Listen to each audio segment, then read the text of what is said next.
OBC নিয়ে জরুরি update. এই কাজ না করলে বাতিল হবে আপনার certificate. WB OBC certificate validation. রাজ্য অনগ্রসর শ্রেণী কল্যাণ দপ্তর সমিতি ওবিসি সম্প্রদায়ের জন্য একটি গুরুত্বপূর্ণ নির্দেশিকা জারি করেছে।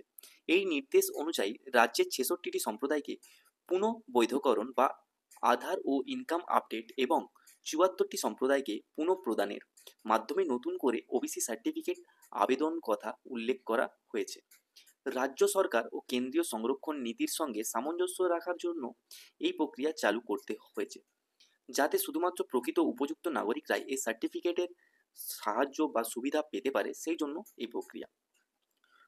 কেন এই সার্টিফিকেট পুনঃবৈধকরণ প্রয়োজন তা আপনাদের একটু যদি বলি, সম্প্রতি কেন্দ্র এবং রাজ্য স্তরের সংরক্ষণ ব্যবস্থার স্বচ্ছতা ও বৈধতা রক্ষার্থে রাজ্য সরকার ওবিসি তালিকায় কিছু পরিবর্তন করেছে।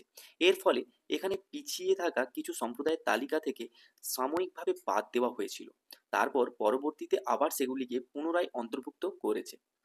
এছাড়া আমরা জানি কেন্দ্রীয় চাকরি ও শিক্ষা প্রতিষ্ঠানে সংরক্ষণের জন্য নন ক্রিমি লেয়ার স্ট্যাটাস অপরিহার্য হয়ে দাঁড়িয়েছে। এই কারণে পূর্বে ইস্যু করা ওবিসি সার্টিফিকেটগুলির নতুন করে যাচাই করা জরুরি হয়ে দাঁড়িয়েছে। এবার পুনঃবৈধকরণ বনাম পুনঃপ্রদান কোনটি কাদের জন্য? এই সার্টিফিকেটের রিনিউয়াল প্রক্রিয়াটি মূলত দুই ভাগে ভাগ করা হয়েছে। এক নম্বর পুনঃবৈধকরণ, যেখানে ৬৬টি সম্প্রদায়ের কথা উল্লেখ করা হয়েছে। যেসব সম্প্রদায় পূর্ব থেকেই ওবিসি তালিকাভুক্ত আছেন এবং যারা নন ক্রিমি লেয়ার স্ট্যাটাসে প্রযোজ্য বৈধ আছেন, তাদের সার্টিফিকেটের পুনঃবৈধকরণ করা জরুরি হয়ে দাঁড়িয়েছে। শুধুমাত্র অনলাইন আবেদন আপনাদের জন্য যথেষ্ট হবে। কোনো রকম হার্ড কপি জমা দিতে হবে না। এক্ষেত্রে ডিজিটাল যাচাইয়ের মাধ্যমে প্রক্রিয়া সম্পন্ন হচ্ছে। এবার ২ নাম্বার ছিল পুনঃপ্রদান বা রি ইস্যু। ৭৪টি সম্প্রদায়ের কথা এখানেও বলা হয়েছে। যেসব সম্প্রদায় আদালতের নির্দেশে বা সরকারের পুনঃবিবেচনার কারণে পূর্বে বাতিল করা হয়েছিল এবং পরে পুনরায় তালিকাভুক্ত করা হয়েছে, তাদের জন্য নতুন করে আবেদন করতে হবে। এর জন্য অনলাইনে আবেদন করতে হবে। আবেদনপত্রের প্রিন্ট আউট সহ সমস্ত প্রয়োজনীয় ডকুমেন্ট বিডিও অফিসে জমা দেওয়া প্রয়োজনীয়। যাচাই শেষ হলে নতুন ওবিসি সার্টিফিকেট ইস্যু করা হতে পারে।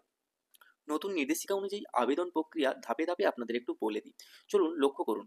ধাপ নাম্বার ১, সরকারি ওয়েবসাইটে প্রবেশ। পশ্চিমবঙ্গ সরকার কাস্ট সার্টিফিকেট অফিসিয়াল ওয়েবসাইটে যেতে হবে আপনাদের, যেটা হলো https://castcertificate.wb.gov.in। এই ওয়েবসাইটে যেয়ে আপনাদেরকে সেখান থেকে ওবিসি সার্টিফিকেট অপশনটি বেছে নিতে হবে। ধাপ নাম্বার ২, আবেদনের শুরু।